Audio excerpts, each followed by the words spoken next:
Dos hermanas jóvenes gimnastas desaparecieron sin dejar rastro después de una práctica una tarde de verano en 2010, dejando atrás solo rumores y un dolor no resuelto.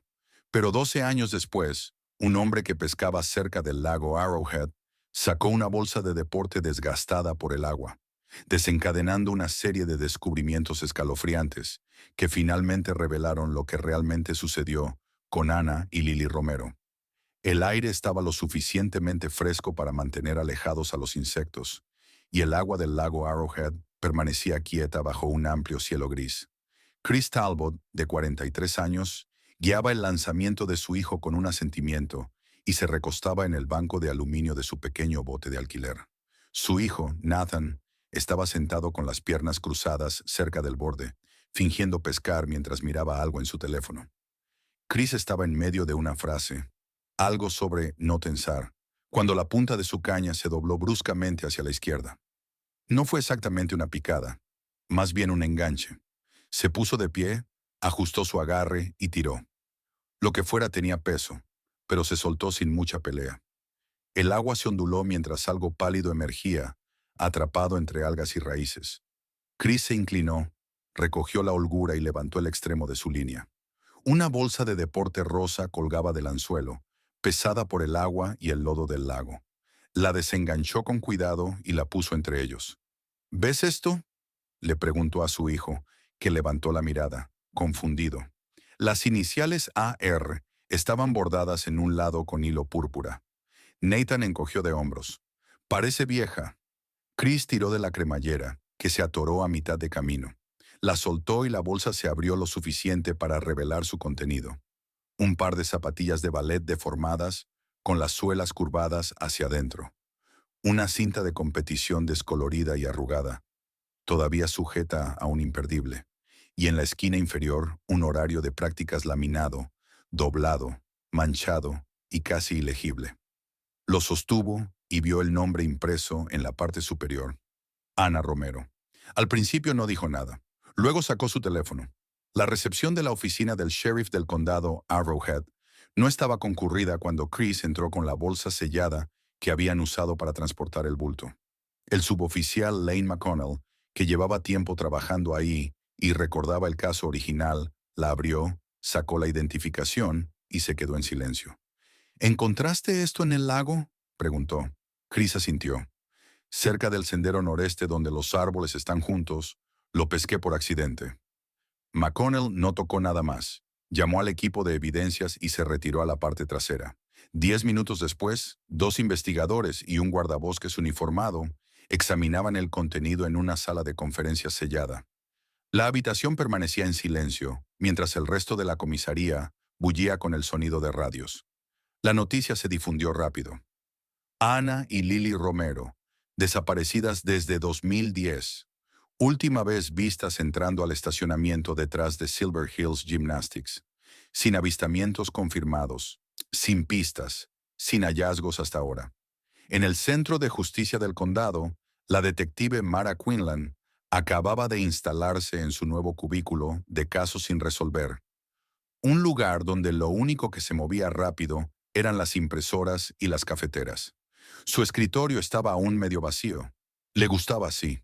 Su experiencia en homicidios la hacía una anomalía silenciosa, especialmente tras la reestructuración del departamento ese año. Sin fanfarrias por el traslado, solo una caja acolchonada con archivos y una lista de asignaciones. Su intención era desacelerar, dejar atrás los dramas judiciales y las frenéticas coberturas mediáticas. Cuando llegó la alerta, leyó el nombre 2 veces. Se levantó, tomó la impresión y fue directamente a la oficina de la teniente Michelle Langley. «Acabas de llegar», dijo Langley al alzar la vista de su monitor. «Lo sé». Langley extendió la mano para tomar el informe y lo hojeó. «Las hermanas Romero», dijo en voz baja. 12 años. «Evidencia física, identificación confirmada», respondió Mara. «Suficiente para reabrir el caso». Langley asintió y luego señaló la puerta. «Ve». En el laboratorio forense, la bolsa se extendió bajo un suave anillo halógeno H. Un técnico con guantes separaba cada objeto, registrando su estado e integridad. Las zapatillas de ballet se colocaron en una bandeja sellada. La cinta, descolorida por la humedad y las algas, aún mostraba el logo desvaído de un circuito juvenil de competiciones. El horario laminado estaba deformado, pero mayormente intacto. Las fechas de la primavera de 2010 estaban marcadas con tinta azul. Al lado de un nombre, Coach D, estaba escrito Equipo B, miércoles 5:30. En la parte superior de la hoja, Ana Romero, sexto grado, Silver Hills Gymnastics. Mara lo miró y preguntó al técnico, ¿hay señales de que esto fue plantado? Él negó con la cabeza. La tela ha estado en el agua por un tiempo. No hay daños recientes, pero no ha estado ahí los 12 años completos. Podría haber sido dejado o movido. Ella asintió. Esa parte no era para que él la respondiera. La caja de archivos del caso Romero parecía no haberse abierto en años. Etiquetas descoloridas, dos esquinas dobladas. Una cinta adhesiva marcaba el número 13.199, Romero Detective 2 desaparecidas. La detective Mara Kinlan la dejó sobre su escritorio y abrió la tapa lentamente. Dentro estaban los formularios habituales, reportes iniciales, fotos, líneas de tiempo dibujadas a mano, copias de expedientes escolares y mapas del área alrededor del gimnasio con marcadores de colores que se habían desteñido hasta amarillos y rosas manchados. Las niñas Ana y Lily Romero fueron vistas por última vez un lunes por la tarde en marzo de 2010. Según el informe principal, su madre las dejó en Silver Hills Gymnastics justo antes de las 5:15 de la tarde. Se suponía que debían asistir a una práctica a las 5:30. Su madre esperó en el estacionamiento unos minutos, procedimiento estándar, pero no vio nada extraño. Se fue cuando las gemelas le hicieron adiós en la puerta del gimnasio. Después los registros se vuelven escasos. El entrenador, Daniel Larick, presentó una declaración por escrito a través de su abogado 2 días después. Afirmó que las niñas nunca llegaron. Dijo que estuvo dentro preparando el montaje de la viga y no salió del piso del gimnasio hasta después de las 6 de la tarde. Ningún otro miembro del personal informó haber visto a las niñas entrar al edificio.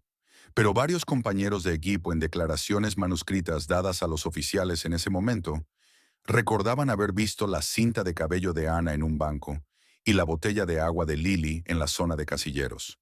No hubo seguimiento. Mara pasó al registro de incidentes.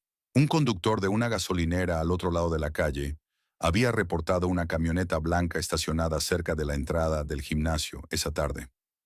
No se anotaron placas. La denuncia fue registrada y luego olvidada. Buscó alguna mención de grabaciones de seguridad del gimnasio. Una sola página con el sello Registro de Evidencia número 146B indicaba que el disco duro había sido revisado y declarado corrupto debido a una actualización fallida del firmware. Sin respaldo, sin segmentos recuperados. Revisó el informe técnico. No provenía de un laboratorio externo. Era un resumen de 2 frases escrito por el encargado de sistemas del gimnasio, cuya acreditación no estaba listada. El departamento simplemente aceptó la explicación y siguió adelante. Mara continuó con las entrevistas al personal. No había ninguna. Todos los empleados del gimnasio entregaron declaraciones por escrito que su representante legal envió por fax. No hubo entrevistas cara a cara ni contrainterrogatorios. La declaración de Larick fue la más larga, casi una página completa, pero no aportaba información útil. Decía desconocer cualquier actividad inusual, sentirse triste por la desaparición y esperar lo mejor. Mara repasó de nuevo el índice del expediente. No había transcripción de ningún detective visitando el gimnasio en persona. Consultó la lista de turnos de esa semana. Nada coincidía, hasta que lo encontró enterrado en una frase de la declaración de una madre de equipo. El entrenador Larick había puesto a alguien vigilando a las niñas más jóvenes durante el calentamiento. No recuerdo su nombre. No era personal, solo un amigo. Creo que andaba por ahí mucho. Esa frase no tenía anotación de seguimiento, ni identificación, ni fotografía. Mara hojeó los recortes de prensa y los volantes de recaudación de fondos de esa primavera. En 2 fotos de grupo distintas aparecía un hombre, de mediana edad, calvo, inexpresivo, de pie junto a los bancos al fondo. No estaba nombrado. No llevaba placa ni uniforme, y nadie había preguntado quién era. Revisó los registros de visitantes del gimnasio. No llegaban tan atrás. ¿Quién es el hombre mencionado por la madre de equipo? ¿Crees que está vinculado a la desaparición de las niñas? Comenta sí, si lo crees. ¿Resolverá finalmente la detective Quinlan el misterio de Anna y Lily? ¿Piensas que siguen con vida? Dale me gusta al video y sigue viendo para descubrirlo. Además, dinos desde dónde nos acompañas hoy. La inquietud crecía, lenta pero constante. Mara levantó el teléfono interno de la oficina y marcó a registros. Unidad de casos sin resolver. Habla Quinlan. Necesito acceso a un elemento de evidencia de hardware etiquetado Unidad de Vigilancia Silver Hills Gym 2010. Debe estar en almacenamiento profundo o en la bóveda de pruebas. Colgó y luego redactó formalmente la solicitud para entrevistar a los padres Romero. Después de 12 años sabía que la reunión no sería fácil, pero eran las últimas personas que habían visto vivas a las niñas y nadie les había hablado en más de una década. Cerró la carpeta del caso y miró alrededor de la oficina. Casos sin resolver debía tratarse de trabajo silencioso. Papel, tiempo, persistencia. Pero este no se sentía frío. Parecía que algo seguía observando. El vecindario había envejecido. La casa de los Romero estaba al final de un corto callejón, sin salida en rancho. Uno de esos desarrollos soleados de principios de los 2000, donde cada tercera casa era igual. La detective Mara Quinlan aparcó en la acera y se tomó un momento antes de bajar. El césped no se había recortado en aires. La lámpara del porche estaba ladeada. Aún así, el móvil de campanas bajo el alero emitía un suave tintineo metálico, como el sonido de algo que aún respiraba. Elena Romero abrió la puerta. Parecía mayor que en la última foto del expediente, pero no por mucho, solo más suave en los contornos. El cabello lo llevaba recogido en un moño limpio, la blusa metida con pulcritud, un aspecto presentable que sugería hábito más que esfuerzo. No vamos a dar entrevistas, dijo al principio, con voz baja pero firme. Mara se volvió a presentar. No vengo por una cita para la prensa. Reabrí el caso esta semana. Me gustaría hablar sobre Anna y Lily. Elena la estudió, asintió levemente y se hizo a un lado. Pasa. La sala olía a polvo y aceite de limón. Fotos familiares seguían sobre la chimenea. Fotos escolares, instantáneas de vacaciones, un retrato de estudio de las gemelas con chándales a juego, riendo a mediados de verano. La televisión estaba apagada, pero el mando descansaba en el brazo del sillón, como si alguien lo acabara de usar. La casa no parecía congelada en el tiempo, pero tampoco había avanzado. Elena sirvió agua en 2 vasos y se sentó frente a Mara en la mesa de la cocina. Mi exesposo vive al otro lado de la ciudad ahora, dijo. Hablamos unas cuantas veces al año, generalmente en su cumpleaños. Esbozó una media sonrisa. Hay costumbres que no se rompen. Mara hizo las preguntas preliminares con cuidado. Puntos rutinarios sobre el día de la desaparición. Cualquier cambio en el comportamiento de las niñas. Las respuestas de Elena fueron mesuradas, y aunque su voz nunca se quiebra, la tristeza se había asentado en algo más profundo. Resignación, tal vez. Iban ilusionadas con la nueva rutina. Lily por fin iba a hacer salto de caballo. Tenía miedo, pero quería mantenerse a la altura de Anna. ¿Puedo ver su habitación?, preguntó Mara con suavidad. Elena vaciló un instante, luego se levantó y le señaló el pasillo. La puerta de la habitación, pintada de lavanda suave años atrás, aún conservaba diminutas pegatinas en forma de estrella. Mara recorrió el cuarto sin tocar nada.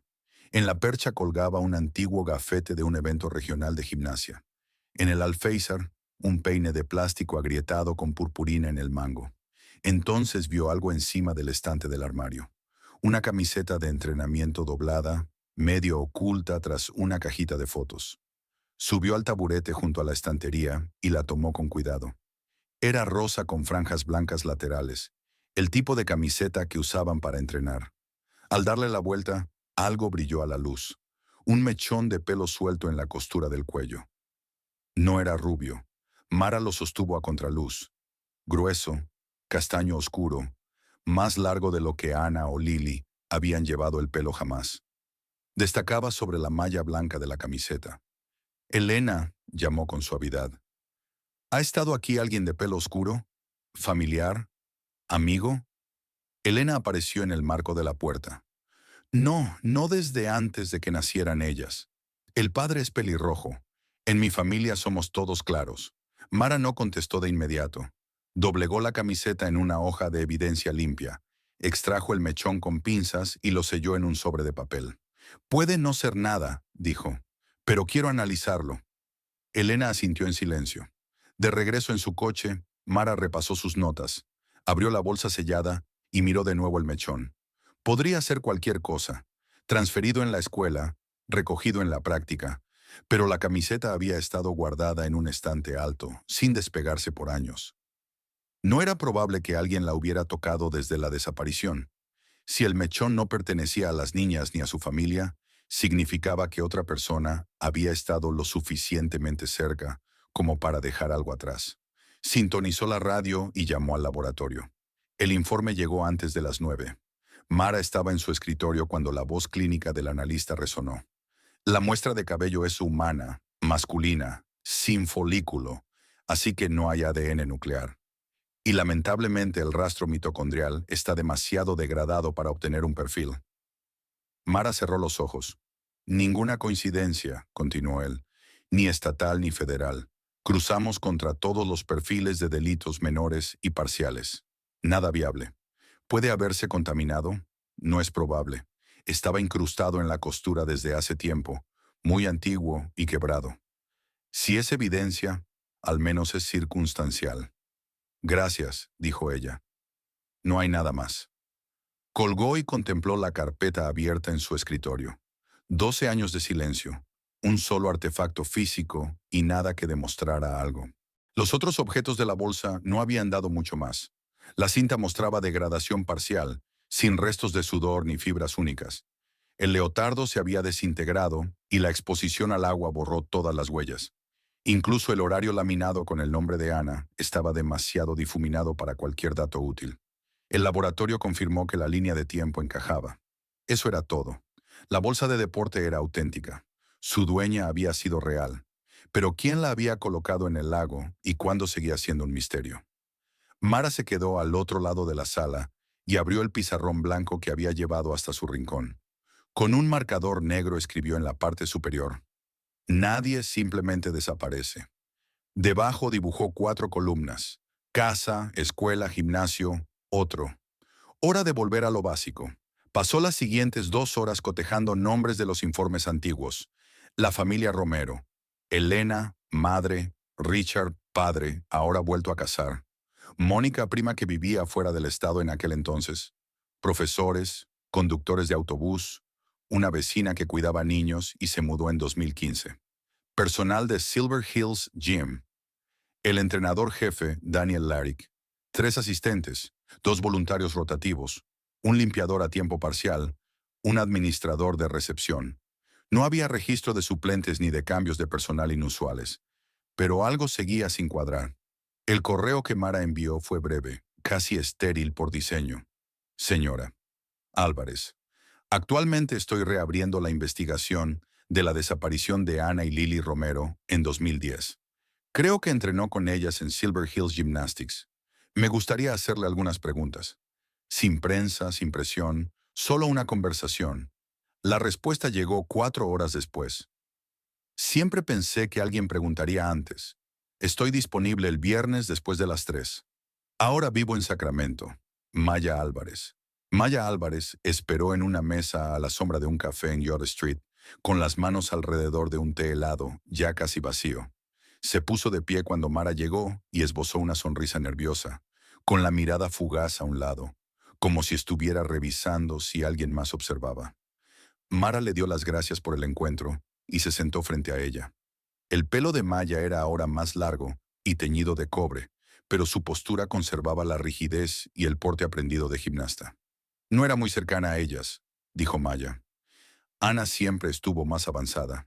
Lily era dulce, pero más pequeña. Mara asintió. De todos modos, estabas en el gimnasio aquel semestre, ¿verdad? Antes de marzo. Sí, tenía 14 años. Dejé 2 meses después de que las gemelas desaparecieran. ¿Por qué? Maya bajó la mirada. Su voz se tornó insegura, como si recordar le hiciera sentir culpable.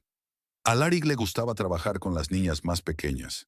Decía que necesitaban más atención o que eran más moldeables.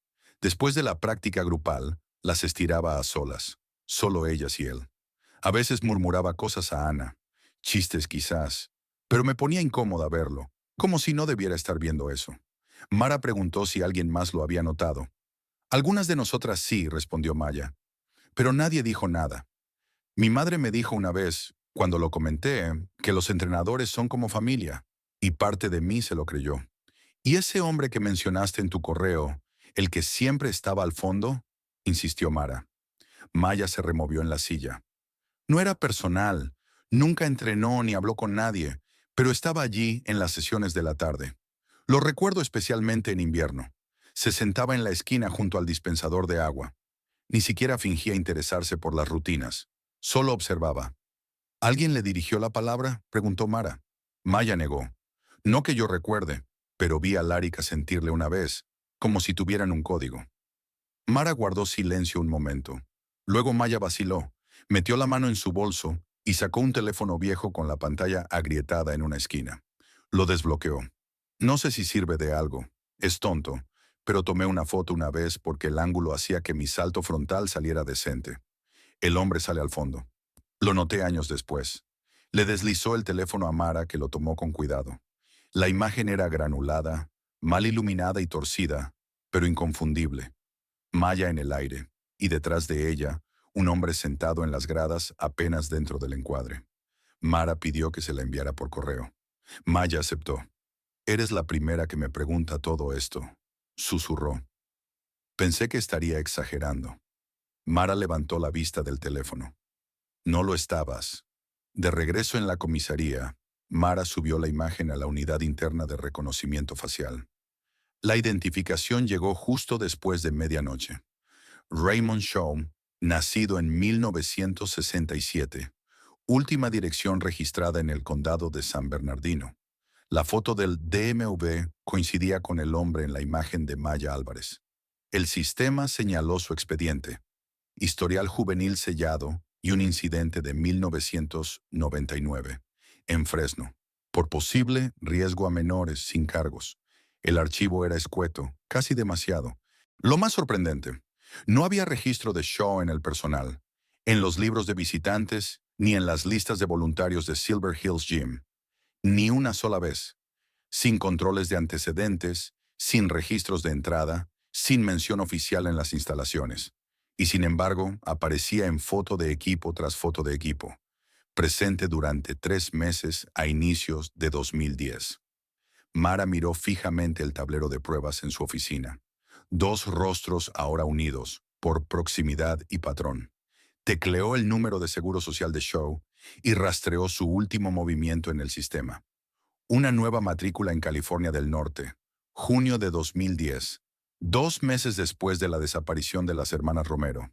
Confirmado tras un día y medio de trabajo, Raymond Shaw vivía ahora como Rick Sellers en una remota zona boscosa al este de Redding.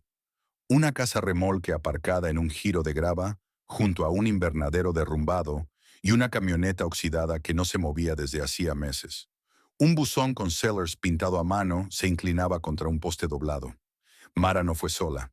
La acompañó el detective Ross Bailey, oficialmente como apoyo, extraoficialmente, porque Mara no sabía cómo reaccionaría Shaw. Ambos iban de civil, sin placas ni amenazas. Shaw abrió la puerta un poco, sin camiseta y entrecerrando los ojos por el sol. Parecía mayor de lo que indicaba su expediente. El rostro arrugado, el cabello ralo y un rápido movimiento de ojos que delataba que siempre calculaba ángulos. «Sí», dijo. Mara lo saludó. «Buenas, señor Sellers. Estamos revisando un caso comunitario del condado de San Bernardino, investigando algunos registros antiguos. Usted vivió allí en 2010, ¿cierto?» Shaw encogió de hombros.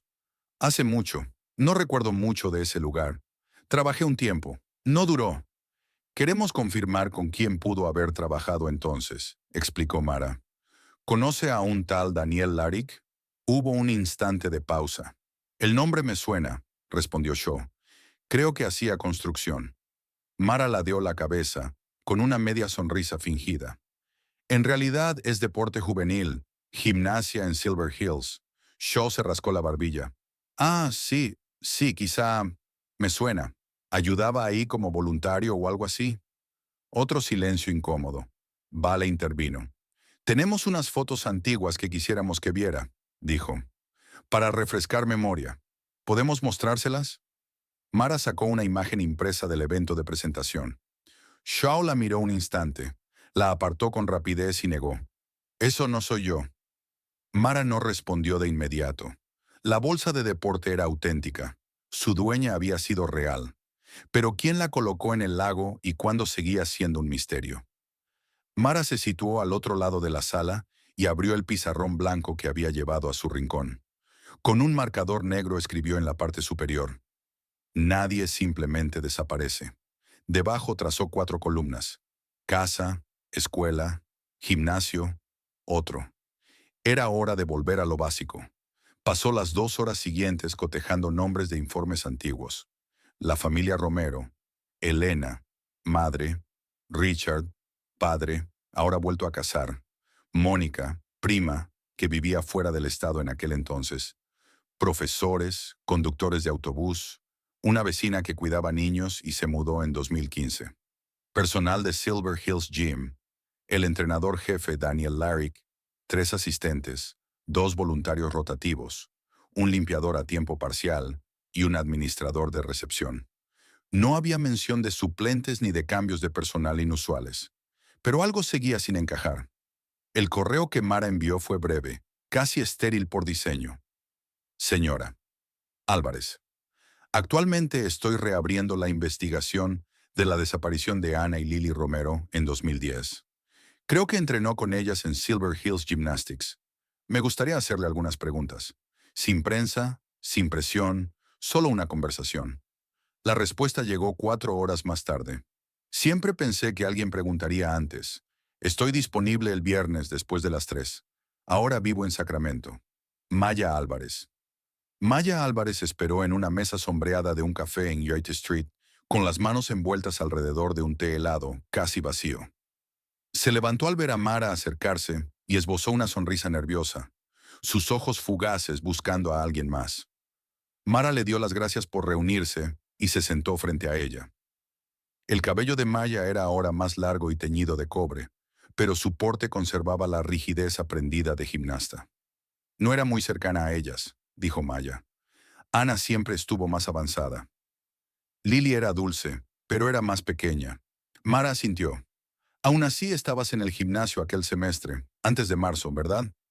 Sí, tenía 14 años. Dejé 2 meses después de que las gemelas desaparecieran. ¿Por qué? Maya bajó la mirada. Su voz se tornó insegura.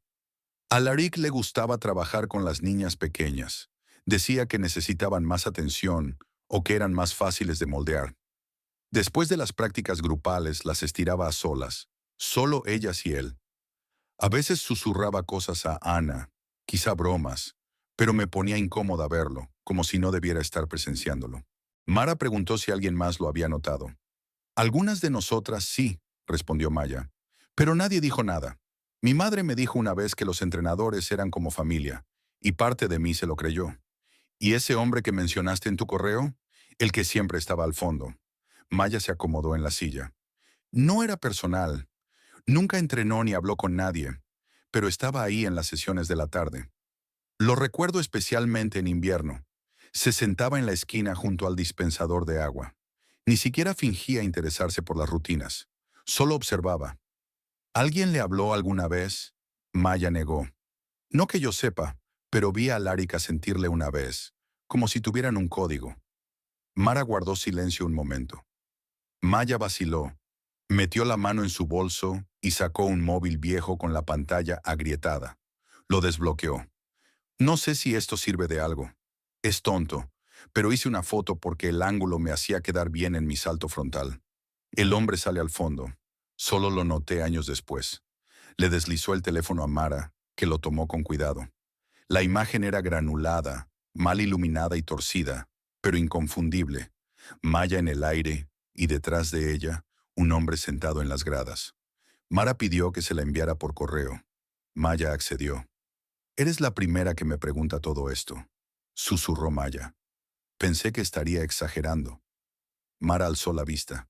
«No lo estabas». De regreso en la comisaría, Mara subió la imagen al sistema interno de reconocimiento facial. La identificación llegó poco después de la medianoche. Raymond Shaw, nacido en 1967, última dirección registrada en el condado de San Bernardino. La foto del DMV coincidía con el hombre de la imagen. El sistema marcó su expediente, historial juvenil sellado y un incidente en 1999 en Fresno por posible riesgo a menores, sin cargos. El archivo era escueto. Lo más sorprendente, no había registro de Shaw en el personal, en los libros de visitantes, ni en las listas de voluntarios del gimnasio. Ninguna entrada oficial. Y sin embargo, aparecía en foto tras foto del equipo, presente durante 3 meses a inicios de 2010. Mara estudió el tablero de pruebas en su oficina. 2 rostros quedaban unidos por proximidad y patrón. Tecleó su número de seguro social y rastreó su último movimiento. Una nueva matrícula en el norte de California fechada en junio de 2010, 2 meses tras la desaparición de las hermanas Romero. Confirmado al cabo de día y medio. Raymond Shaw vivía ahora como Rick Sellers en una zona boscosa al este de Redding. Una casa remolque aparcada en un bucle de grava, junto a un invernadero derrumbado y una camioneta oxidada que no se movía desde hacía meses. Un buzón pintado a mano con Sellers se inclinaba contra un poste doblado. Mara no fue sola. La acompañó el detective Ross Bale, oficialmente como apoyo, extraoficialmente porque Mara no sabía cómo reaccionaría Shaw. Ambos iban de civil, sin placas ni amenazas. Shaw abrió la puerta entreabierta, sin camiseta y entrecerrando los ojos por el sol. Parecía mayor de lo que indicaba su expediente. El rostro arrugado, el cabello ralo y un rápido movimiento de ojos que delataba que siempre calculaba ángulos. «¿Sí?», preguntó. «¿En qué los ayudo?». Mara mantuvo el tono ligero. «Buenas, señor Sellers. Estamos revisando un caso histórico del condado de San Bernardino. Usted vivió allí en 2010, ¿cierto?». Shaw encogió de hombros. «Hace mucho. No recuerdo mucho de ese lugar. Trabajé un tiempo. No duró. Queremos verificar con quién pudo haber trabajado entonces», dijo Mara. «¿Conoce a un tal Daniel Larick?». Hubo un instante de silencio. «Me suena el nombre», respondió Shaw. «Creo que hacía construcción». Mara ladeó la cabeza. «En realidad se trata de gimnasia infantil. Silver Hills Gymnastics». Shaw se rascó la barbilla. «Ah, sí. Quizá. Suena. ¿Ayudaba ahí como voluntario?». El silencio se alargó hasta volverse incómodo. Vale intervino. «Tenemos unas fotos antiguas que quisiéramos que viera, para refrescar la memoria. ¿Podemos mostrárselas?». Mara sacó una imagen impresa del evento de presentación. Shaw la miró un instante. Apartó la vista y negó con la cabeza. «Eso no soy yo». Mara no respondió de inmediato. Entonces deslizó la foto de vuelta al expediente y dijo: «También hemos hablado con algunos exalumnos. ¿Recuerda a una niña llamada Ana Romero?». Shaw esbozó una sonrisa fugaz. «¿La pequeña Annie?». Claro, era lista. La palabra Annie hizo que el cuerpo de Mara se quedara paralizado. Ese sobrenombre nunca había aparecido en informes policiales, registros escolares, comunicados de prensa, ni transcripciones de entrevistas. Los padres siempre la llamaron Ana, sus maestros también. Solo alguien que la conociera personalmente usaría ese apelativo. Mara miró a Vale, que asintió apenas. No avanzaron más. «Gracias por su tiempo», dijo Mara con ligereza. «¿Es todo lo que necesitábamos?». Shaw los vio bajar por el breve camino de grava. No preguntó por qué habían venido ni si volverían. En el coche ninguno habló hasta llegar a la autopista. «¿Lo oíste?», preguntó Mara al fin. «Pequeña Annie», confirmó Vale. Mara se reclinó, pensando. Demasiado íntimo para alguien que solo hacía construcción en el gimnasio. La vigilancia sobre Raymond Shaw había estado tranquila 2 días. Sin llamadas, sin visitas, sin actividad extraña. Solo un hombre sentado solo en su porche la mayoría de las tardes, fingiendo que nada se desmoronaba a su alrededor. Eso cambió la tercera mañana. Mientras Shaw se marchaba al pueblo por provisiones, el equipo de vigilancia aprovechó una ventana de oportunidad. Un técnico con guantes y una orden de registro limitada entró en la casa remolque. En 15 minutos salió con un móvil desechable agrietado y deformado por el calor, probablemente abandonado meses atrás. Sin tarjeta SIM, pero con restos en la memoria interna. Registros GPS recientemente borrados, no formateados. De vuelta en el laboratorio, un escaneo de recuperación extrajo coordenadas del último año. Un punto destacó: un cúmulo de señales en una zona rural al noreste de Big Bear Lake. Una ubicación exacta apareció 2 veces. Mara copió las coordenadas. Su rostro se tensó. Estaba a menos de 1 milla de una cabaña que una vez perteneció a Daniel Laric. Según registros, la vendió en 2014 en un silencioso acuerdo en efectivo. La cabaña no parecía gran cosa. Exterior de madera deformada, terraza blanqueada por el sol, techo hundido bajo tomillo y nieve. Mara llegó junto con 2 investigadores forenses, un ayudante de la jurisdicción local y una orden de registro tan ceñida que exprimía hasta la médula. Dentro, el aire era rancio, pero intacto. Muebles básicos cubiertos de una fina capa de polvo. Ninguna señal de actividad reciente. Sin embargo, la cocina presentaba algo peculiar. Las tablas del suelo eran irregulares. Una sección junto al centro cedía ligeramente bajo el pie. Mara se arrodilló, sin crujido ni sedimiento. Entonces lo vio. 4 tornillos más hundidos que los demás, sus cabezas visiblemente más limpias. Con un pincel para huellas, revelaron huellas dactilares parciales. Alguien había abierto esto no hacía mucho. Forenses levantaron el panel con un chirrido. Debajo, una escalera de madera descendía a la oscuridad. La caída no era grande, quizá 2 metros, pero la temperatura cambió al instante. El aire estaba estancado, sellado. Una luz con sensor de movimiento se encendió al descender el técnico principal. Lo que reveló paralizó a todos. El espacio estaba insonorizado. Paneles acústicos gruesos, atornillados a las paredes, de cimentación. Un pequeño colchón infantil encajonado en una esquina y otro justo enfrente. Ambos cubiertos por mantas descoloridas, con lunas y estrellas de dibujos animados. Garabatos cubrían las paredes, desvaídos por el tiempo. En un rincón, cadenas metálicas oxidadas y desbloqueadas.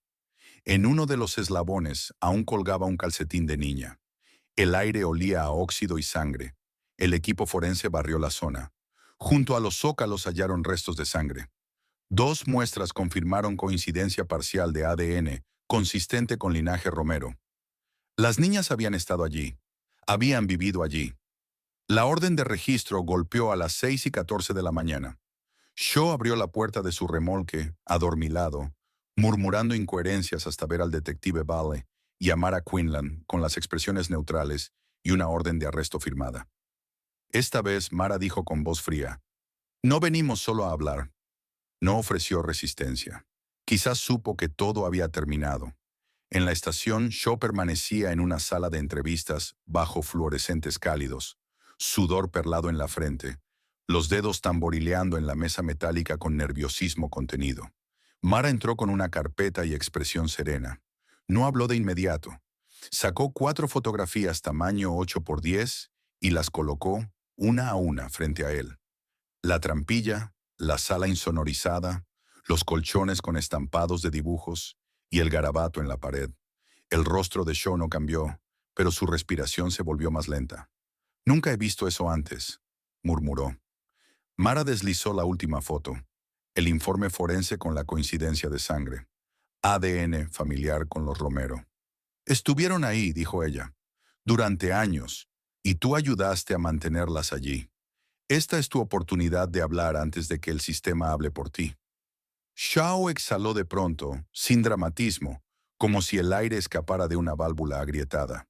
«No fue mi idea», comenzó. «Solo esperaba. Él me dijo que era temporal, que las niñas estaban en peligro, que la gente no entendería, que él era el único que realmente las comprendía». Se frotó el rostro, acentuando las líneas bajo sus ojos. «Dan lo planeó todo. Yo solo...» Yo conducía. Mara no se inmutó y dejó que siguiera. Él dijo que las protegía de unos padres que no las entendían y de sistemas que tergiversarían la verdad. Que era un santuario. Así lo llamó. Un santuario. Shaw asintió. Ese día esperé en la furgoneta detrás. No en el aparcamiento del gimnasio, sino en el lateral. Nunca cerraban la puerta. La sacaba una por una. No gritaban. Creo que las drogó. No lo sé. No vi sus ojos. Mara tragó con dificultad. ¿Y las llevaste a la cabaña? Shao asintió. Estuvimos allí 6 meses. Yo llevaba la comida y los suministros, no les hablaba. Les dejaba las bolsas y me iba. ¿Por qué seguiste ayudándolo?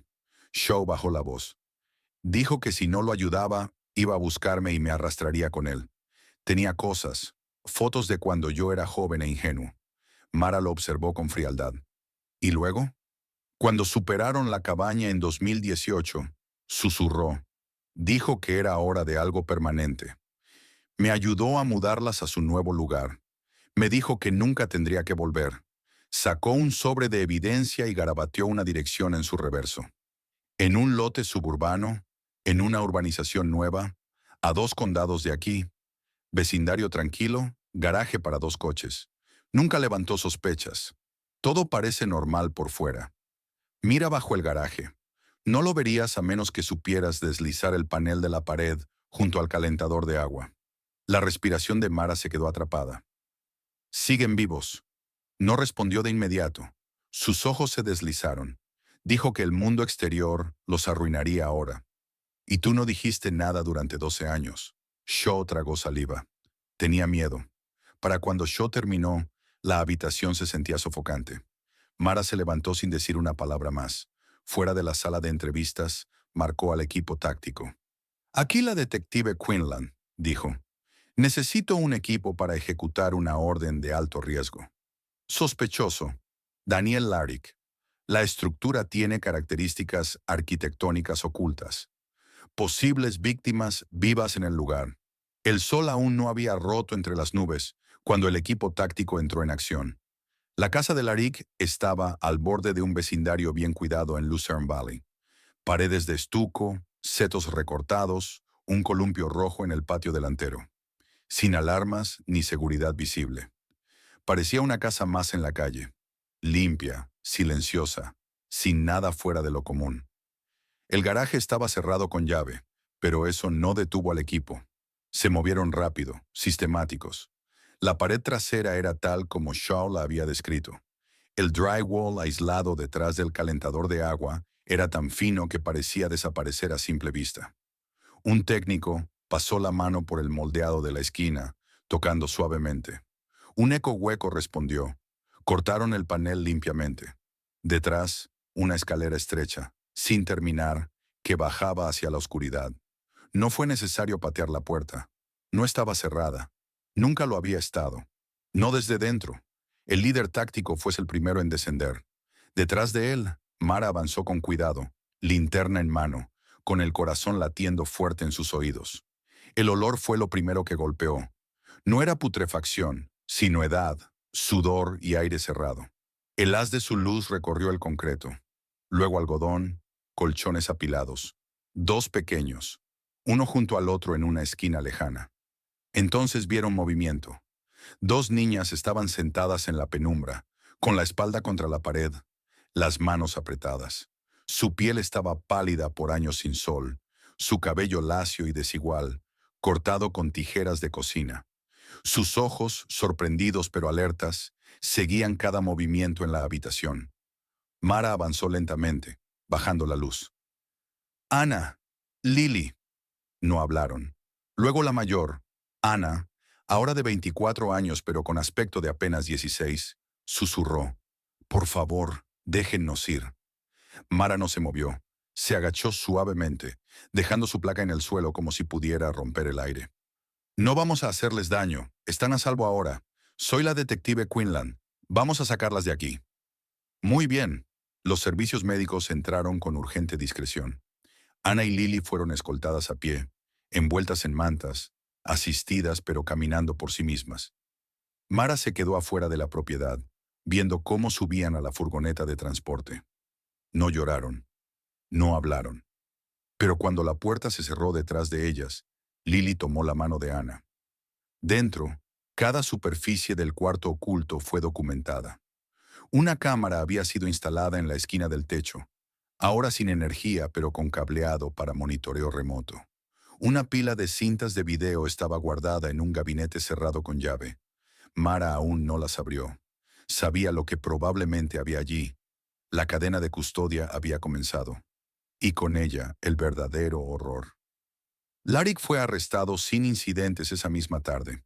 Estaba de pie al borde de un seminario de entrenamiento juvenil en Temecula, con un portapapeles en la mano, cuando dos oficiales de civil lo flanquearon. Pareció sorprendido, luego confundido y finalmente silencioso. ¿De qué se trata esto?, preguntó una vez. No repitió la pregunta. En casa su esposa ya se había ido. Los servicios de protección infantil actuaron rápido, colocando a sus hijos con tutores temporales mientras se realizaba la investigación completa. Ella no había sabido nada. A medianoche, la historia estaba en todas partes. Titulares nacionales, transmisiones de emergencia, especiales en la televisión, las hermanas Romero desaparecidas, encontradas vivas después de 12 años. Entrenador arrestado en un impactante avance en un caso frío. La casa de mentiras escondida a plena vista.